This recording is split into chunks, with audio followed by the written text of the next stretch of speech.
Assalamualaikum warahmatullahi wabarakatuh.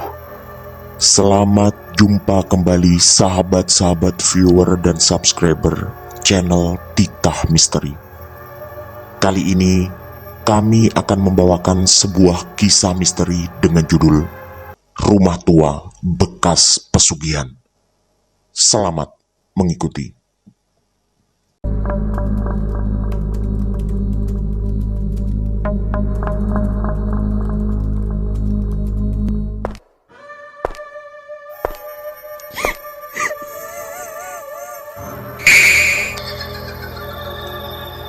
Jangan pernah mengikuti kisah ini sendirian. Perjalanan hidup tak pernah selalu mulus, dan itu berlaku pada siapapun. Karena Tuhan Maha Adil, dan salah satu tugas kita memang adalah menjalani dan melewati semua ujian. Jawa Timur 1987. Tejo tengah putus asa sore itu. Hantaman musibah hidup yang bertubi-tubi benar-benar memukul mentalnya. Dia yakin tak ada orang lain yang mengalami hantaman ujian seberat dirinya. Sekitar 3 bulan lalu, dia harus kehilangan Sari, kekasihnya. Orang tua Sari tidak menyetujui hubungan mereka. Dan ketika itu, Sari tak mampu berbuat apa-apa.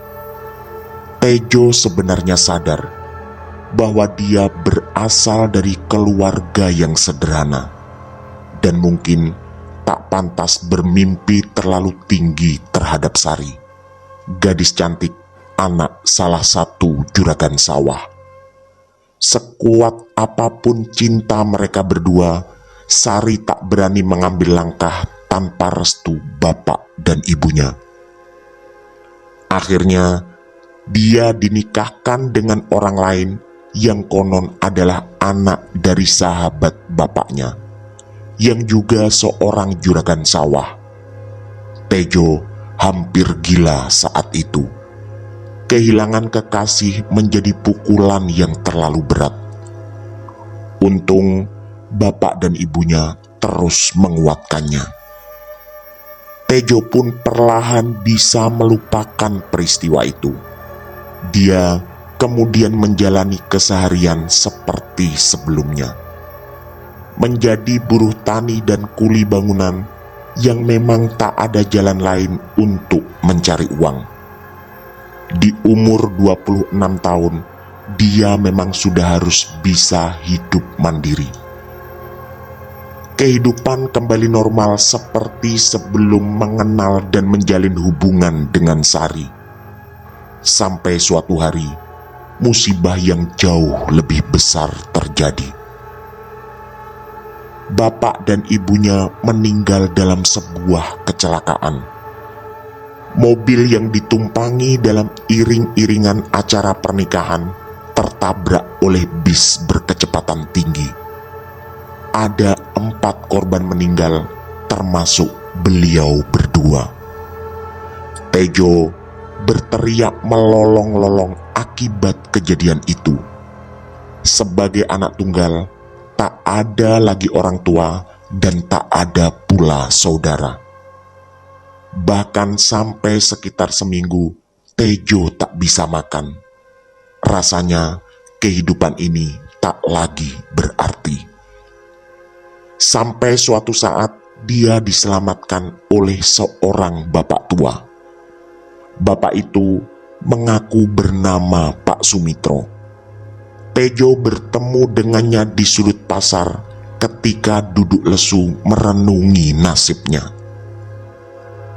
Pak Sumitro yang ternyata dari tadi memperhatikan berjalan menghampirinya. Beliau mengaku berasal dari tempat jauh tanpa menyebutkan di mana tempat itu. Katanya kebetulan ke pasar untuk membeli tembakau. Dan Pak Sumitro seperti mempunyai indera keenam. Setelah duduk di samping Tejo, beliau mengatakan bahwa semua manusia pasti akan ada di fase ujian hidup yang berat, terutama kehilangan kedua orang tua. Pak Sumitro juga mengatakan bahwa kehilangan kekasih juga seringkali dialami siapapun, tapi tak seharusnya membuat semangat hidup menjadi patah. Entah kenapa, kata-kata Pak Sumitro seperti menampar dan membangkitkan kesadarannya. Tejo menduga Pak Sumitro pasti bukan orang biasa, sehingga bisa menebak dengan tepat apa yang telah terjadi dalam kehidupannya. Pak Sumitro lalu mengulurkan secari kertas. Ternyata isinya adalah coretan 4 angka. Kata Pak Sumitro, itu adalah angka SDSB, yang semacam judi togel di zaman itu. Tak lama kemudian, Pak Sumitro pamit dan hilang ditelan kerumunan pengunjung pasar. Tejo tiba-tiba merasakan firasat yang aneh. Lalu dia pun merogoh sakunya. Ada beberapa lembar uang upah hasil kerjanya kemarin. Lalu dengan tekad yang bulat, semua uang itu dibelikannya SDSB dan memasang 4 angka dari Pak Sumitro. Dan ternyata 4 angka itu tembus. Tejo pun berbinar-binar. Tak pernah terbayangkan dia akan mendapat uang sebanyak itu.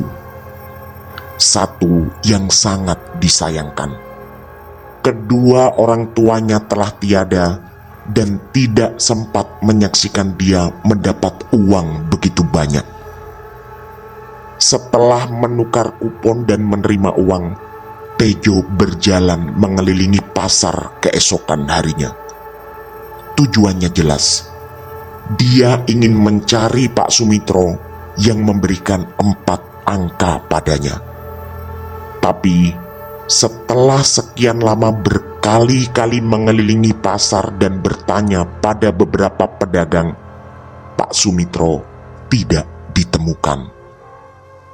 Semua orang tidak mengenal laki-laki dengan ciri seperti yang dijelaskan Tejo.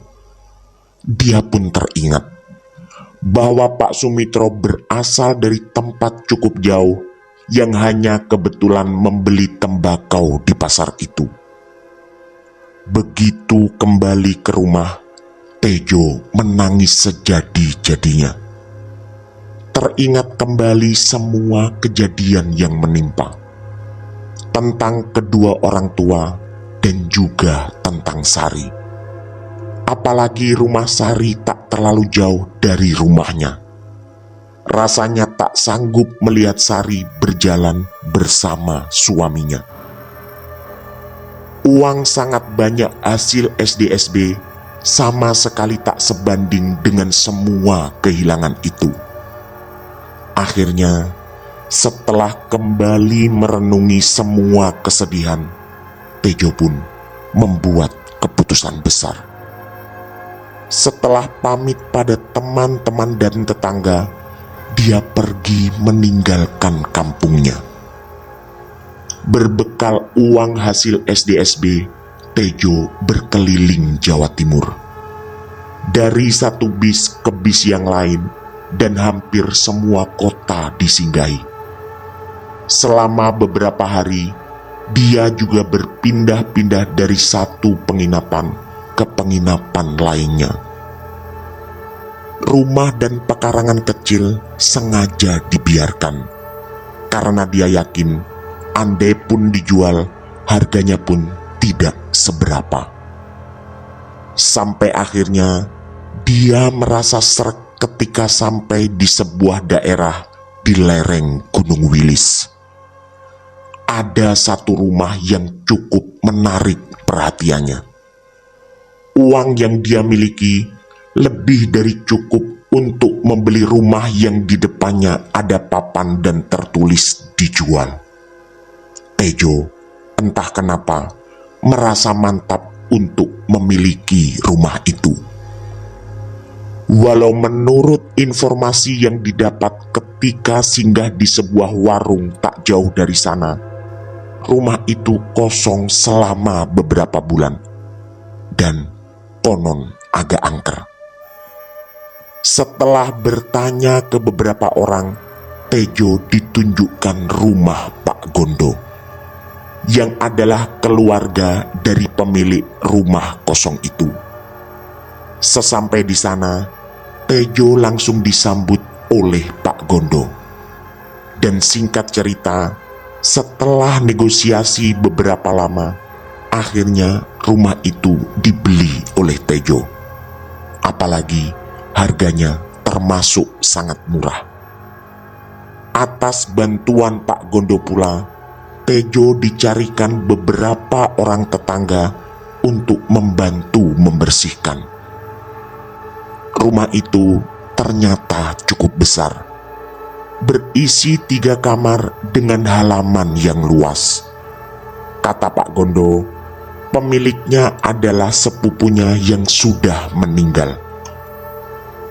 Dan ahli waris yang tersisa adalah anaknya, yaitu Bimo, yang kini tinggal di Surabaya. Pak Gondo juga menunjukkan selembar kertas yang berisi surat kuasa padanya untuk menjual rumah itu. Nantinya, kata Pak Gondo, uang hasil penjualan rumah akan diserahkan kepada Bimo. Singkat cerita, setelah disaksikan kepala desa dan beberapa aparat, transaksi jual beli pun selesai. Ternyata rumah itu cukup nyaman ditempati. Tetangga-tetangga sekitar juga terlihat sangat ramah dan bersahabat. Tejo memang berniat menghabiskan waktu sekitar sebulan untuk bersantai, sambil mencari-cari peluang membuka usaha. Yang jelas, sesuai perhitungannya, uang yang dimiliki cukup untuk itu semua. Beberapa hari berlalu, Tejo merasa semakin nyaman. Tak butuh waktu lama, dia sudah berbaur dengan para tetangga.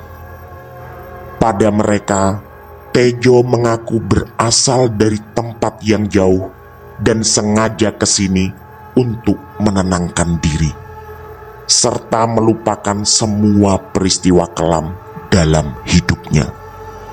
Dia berharap di tempat baru ini dia bisa melanjutkan hidup dengan lebih tenang dan mungkin suatu saat segera mendapat jodoh. Suatu hari, ketika dia berjalan-jalan ke pasar, ada seorang wanita yang menarik perhatiannya. Wajahnya sangat manis, dan di mata Tejo, entah ada kemiripan di bagian mana, gadis itu mengingatkannya pada Sari, kekasihnya yang dipaksa orang tuanya untuk menikah dengan orang lain. Ada getar-getar yang dirasakan Tejo, dan dia segera menyimpulkan bahwa dirinya menyukai gadis itu dan mungkin sudah siap untuk jatuh cinta lagi. Kebetulan suasana sedang agak sepi, dan beberapa pedagang terlihat bersiap mengemasi dagangannya. Pasar ini sebentar lagi mungkin akan tutup. Gadis manis itu pun sama, bersiap mengemasi jualan sayurnya di sebuah lapak kecil. Diperhatikannya dengan seksama wajah gadis itu, dan makin lama Tejo semakin tertarik. Sampai di satu titik, gadis itu menoleh padanya, dan ada senyuman tersungging di bibirnya. Wajahnya terlihat semakin manis. Tejo salah tingkah. Dia pun berpura-pura mengalihkan pandangannya ke arah lain. Getaran di hatinya terasa semakin kuat. Tapi dia belum siap untuk menghampiri atau mengajak gadis itu berkenalan. Apalagi Tejo khawatir langkah itu akan mengganggunya. Akhirnya Tejo pun pulang sambil berusaha mempersiapkan mental. Yang jelas, gadis manis tadi telah berhasil mencuri hatinya. Besok atau lusa, Tejo akan kembali ke pasar ini setelah mempersiapkan mentalnya. Sesampai di rumah, Tejo menyusun rencana besar. Sisa uang masih sangat cukup untuk membuat usaha. Dia pun mulai bermimpi untuk mendekati gadis di pasar tadi, dan jika memungkinkan dia akan dilamar. Lalu bersama-sama membesarkan usaha dagang sayur. Dari tampilan serta kondisi jualannya, sepertinya gadis itu berasal dari keluarga sederhana. Dan Tejo berharap dia akan menjadi pelabuhan hatinya setelah dulu hancur berkeping-keping. Tapi dia masih harus mencari informasi tentang keluarga gadis itu. Malam harinya, seperti biasa, Tejo nongkrong dengan beberapa tetangga di warung kopi dekat pertigaan. Selama beberapa hari ini, sambutan tetangga memang sangat baik, dan tidak butuh waktu lama baginya menyatu dalam obrolan-obrolan mereka. Tejo juga mendengar kabar bahwa di mata tetangga, dia terkenal sebagai seorang pemuda pendatang yang ramah dan sopan. Tapi setelah pulang dari warung kopi, ada kejadian luar biasa. Entah kenapa, sejak masuk ke dalam kamar, perasaannya tidak nyaman. Ada firasat yang datang tiba-tiba tentang sesuatu yang menakutkan, yang semakin lama terasa semakin kuat. Awalnya, lampu kamar tiba-tiba padam. Tejo berusaha berpikir positif, bahwa mungkin bola lampu itu memang telah putus. Tapi perlahan dia menyadari bahwa kemungkinan itu adalah salah. Telinganya menangkap suara orang yang berbisik-bisik. Suaranya tidak terlalu kuat, tapi sangat jelas bahwa itu adalah suara bisikan. Bukan hanya itu, suhu dalam ruangan tiba-tiba menjadi sangat dingin menusuk. Tejo semakin merinding. Pasti ada sesuatu yang tidak beres. Lalu ada bayangan hitam mengerikan muncul di sudut matanya. Tejo berdiri terdiam sambil berusaha mempertajam semua indera. Ketakutan semakin kuat mencengkeram. Sempat hening sejenak, tapi kemudian pecah dengan suara pintu yang dibanting dengan keras. Suasana yang gelap gulita membuat Tejo tak berani berlari. Tak ada cahaya sama sekali. Tejo dihadapkan pada dua kemungkinan yang sama-sama menakutkan.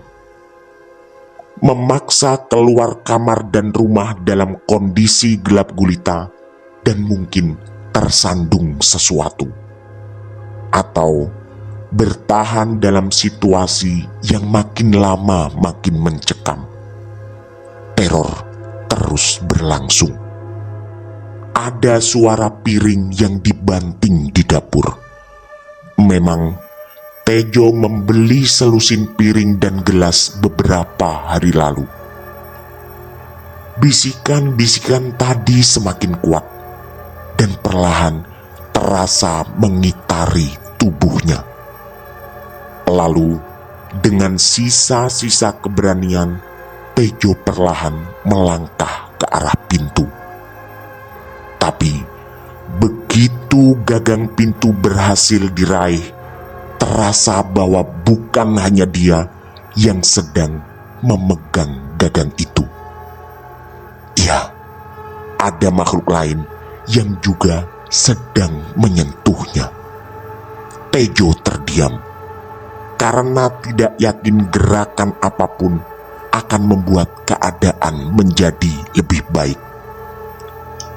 Gelap gulitanya situasi membuatnya hanya bisa menerka bahwa siapapun makhluk yang sedang berada di dekatnya mungkin sengaja menahan agar dia tak bisa keluar kamar.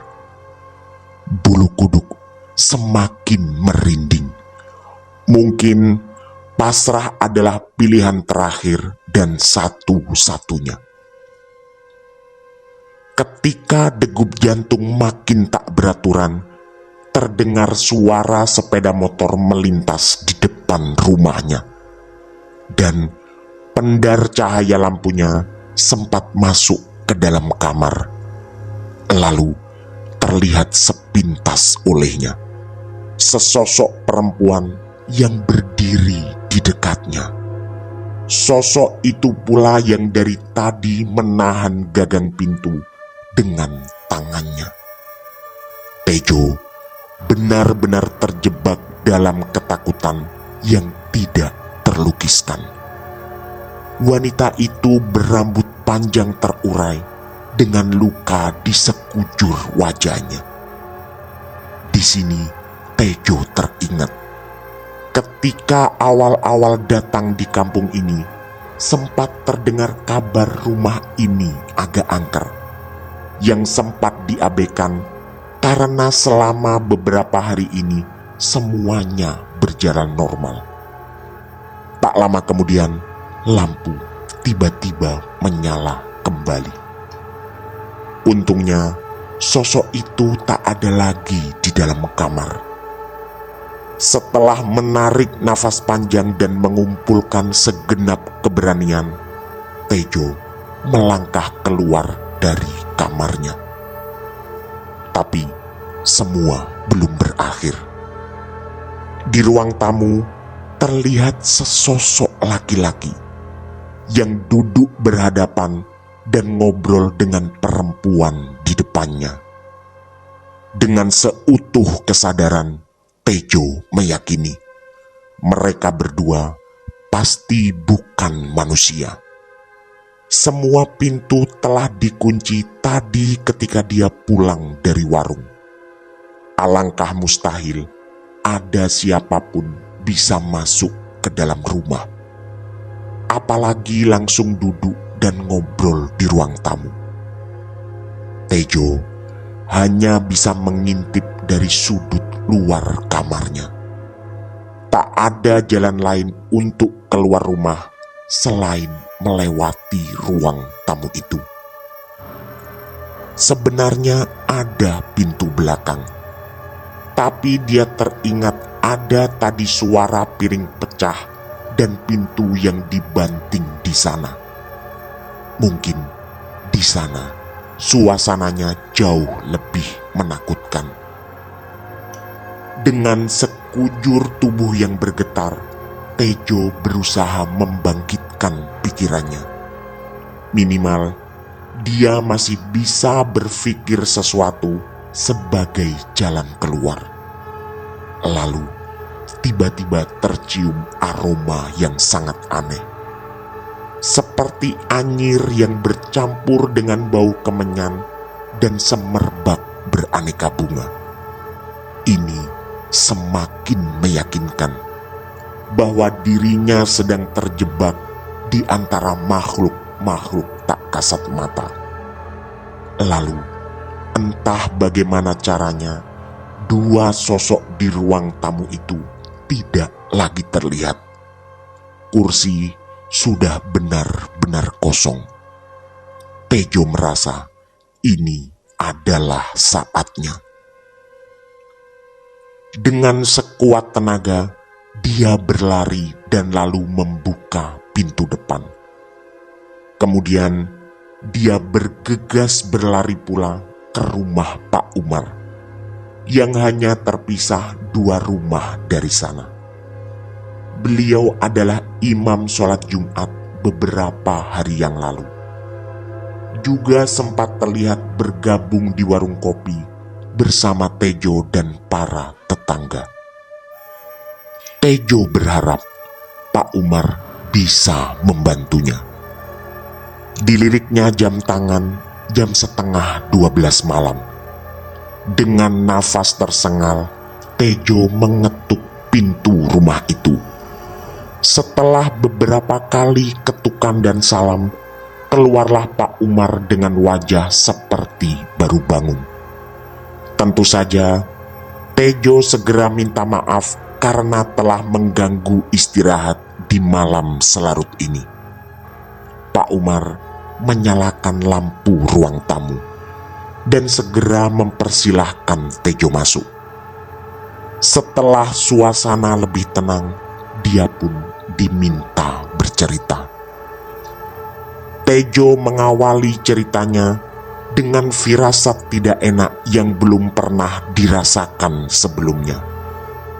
Kemudian suara bisikan yang entah muncul dari mana, serta 2 orang bercakap-cakap di ruang tamu ketika dia mau berlari keluar. Tak lupa, tentu saja yang menurutnya paling mengerikan, ketika di dalam kamar ada sesosok wanita dengan wajah berlumur luka di sana-sini. Pak Umar lalu menghela nafas panjang dan sempat terdiam sejenak. Tejo yakin akan ada jawaban panjang dan serius atas ini semua. Dan dugaannya benar. Kata Pak Umar, para tetangga memang tidak menceritakan ini pada Tejo, karena khawatir dia akan merasa tidak nyaman di rumah itu. Sempat ada beberapa orang yang datang ke Pak Umar dan mendiskusikan hal itu, bahwa Tejo sebagai seorang pendatang cukup berani membeli rumah kosong.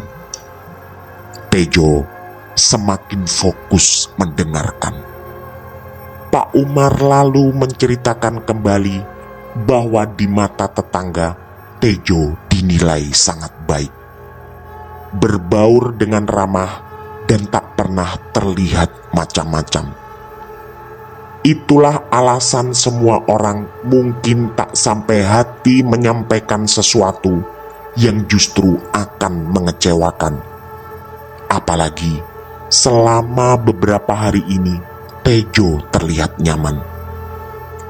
Sebenarnya, kata Pak Umar, ada kisah tragis di balik rumah itu. Sang pemilik rumah hidup bersama 2 anaknya, yaitu Lina dan Bimo, karena istrinya sudah lama meninggal ketika mereka berdua masih kecil.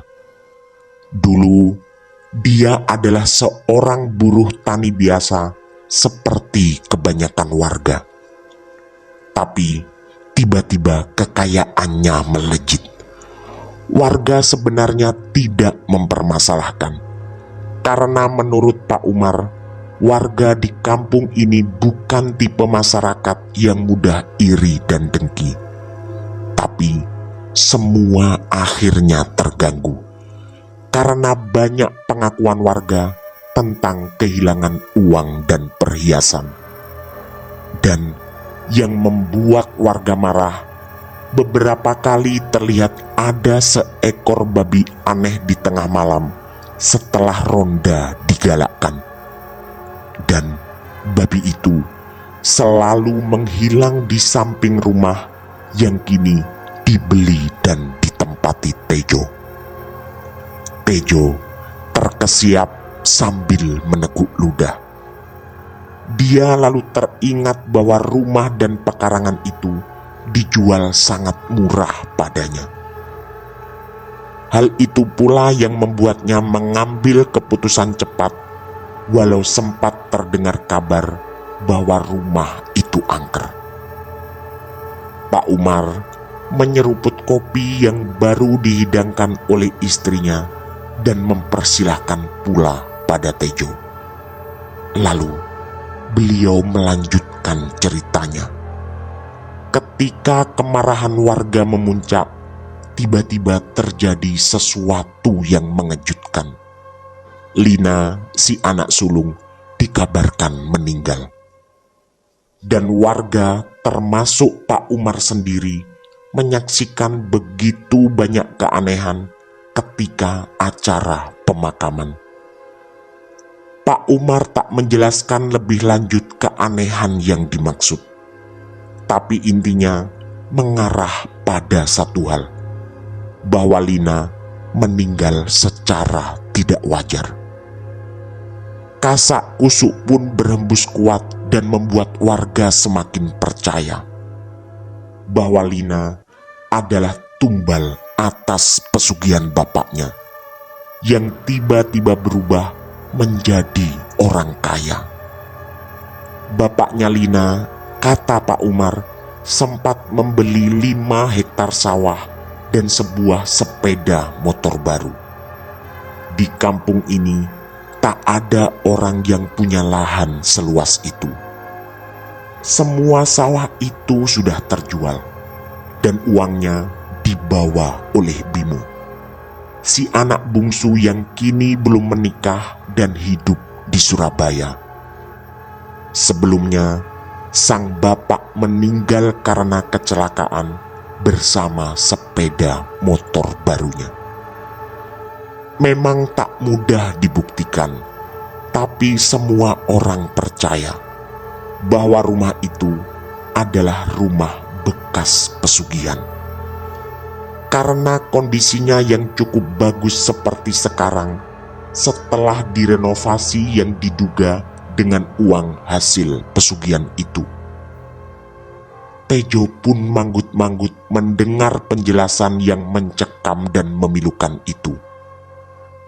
Sejak saat itu, kata Pak Umar, Bimo baru sekali berkunjung ke kampung ini dan menginap di rumah Pak Gondo yang adalah sepupu dari bapaknya. Tejo lalu teringat sesuatu dan langsung diceritakan pada Pak Umar.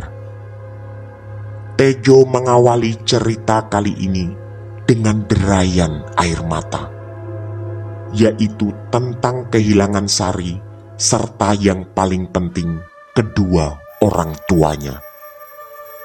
Hal itu pula yang membuatnya nekat meninggalkan kampung halaman karena terlalu berat setiap kali teringat orang tuanya.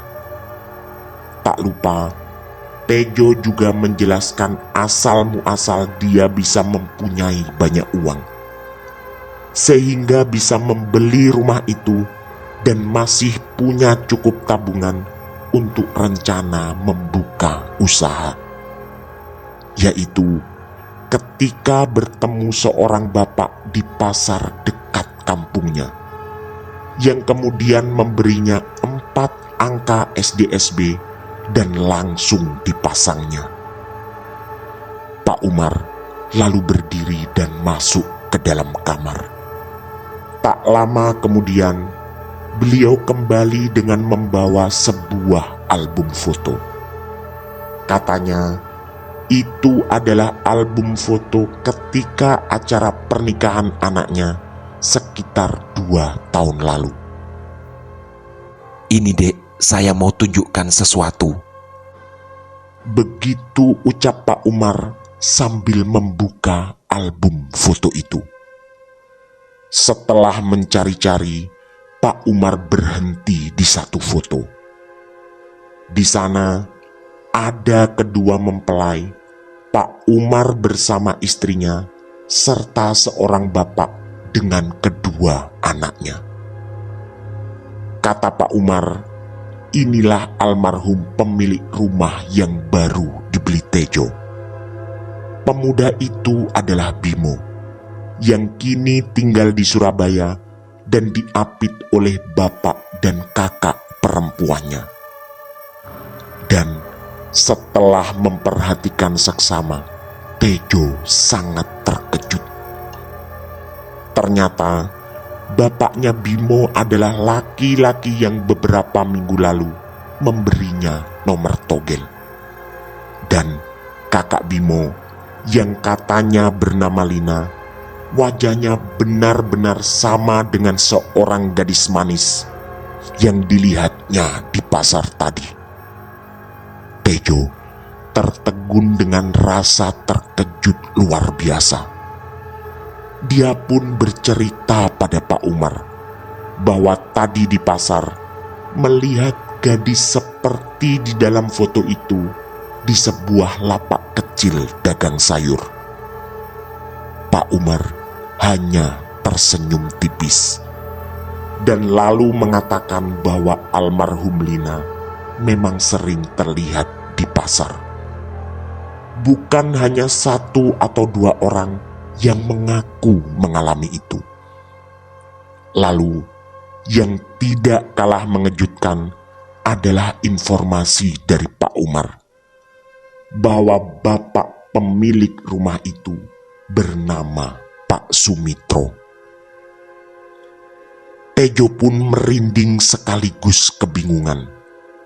Teringat kembali ketika dia mendapat 4 angka togel dari Pak Sumitro, yang wajahnya pun sama persis dengan di dalam foto. Tejo lalu menangis. Pada Pak Umar yang berusaha menenangkan, dia bertanya, apa yang harus dilakukan sekarang? Pak Umar pun menjawab dengan bijak, walau sebagiannya sangat pahit, bahwa uang hasil judi itu tentu tidak halal dan pasti akan terus membawa bala bencana untuknya. Pak Umar juga menghibur Tejo dengan mengatakan bahwa semua yang menimpanya dalam hidup adalah ujian berat yang hanya diperuntukkan orang-orang terpilih dan kuat. Tak lupa, beliau lalu membawa sebuah ayat yang artinya Allah tidak akan membebani seseorang di luar batas kesanggupannya. Tejo lalu berdiri dan menangis dalam pelukan Pak Umar. Dan setelah obrolan lanjutan yang panjang, sebuah keputusan berat pun diambil. Rumah itu akan dijual lagi dan semua tabungannya akan ditinggal. Dia pun membuat semacam surat kuasa untuk menyerahkan semua pengurusan pada Pak Umar. Tejo sangat sadar, uang sebanyak itu bukanlah uang halal dan dia harus segera membenahi hidup. Malam itu, karena masih ketakutan, Tejo menginap di rumah Pak Umar. Dan keesokan harinya, Pak Umar membuat langkah yang juga tak kalah mengejutkan. Karena Tejo merasa harus keluar dari kampung itu lagi, Pak Umar memberinya uang 2 juta, yang adalah jumlah cukup besar di zaman itu. Kata beliau, itu untuk modal Tejo di tempat barunya yang entah di mana. Dan kelak, jika semuanya lebih baik dan usahanya berhasil, Tejo boleh mengembalikan uang itu.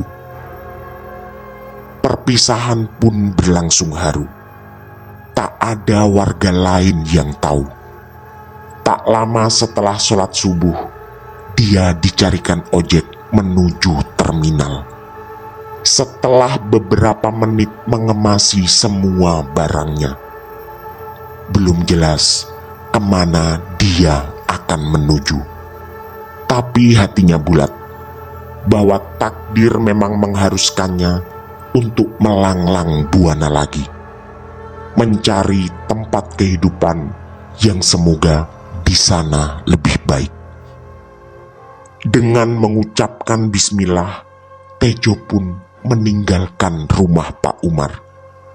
Ada niat besar di hatinya.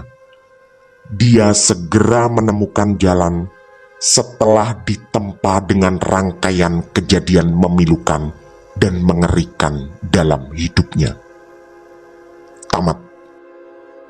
Demikian kisah misteri dari kami, Rumah Tua Bekas Pesugihan. Semoga kisah-kisah kami cukup menghibur dan menemani sahabat semua. Mohon maaf apabila terdapat kesalahan dalam pemilihan atau penuturan kata. Kami dari tim Titah Misteri mengucapkan terima kasih. Dan wassalamualaikum warahmatullahi wabarakatuh. Pesan saya, jangan bercermin sendirian di tengah malam. Sampai jumpa.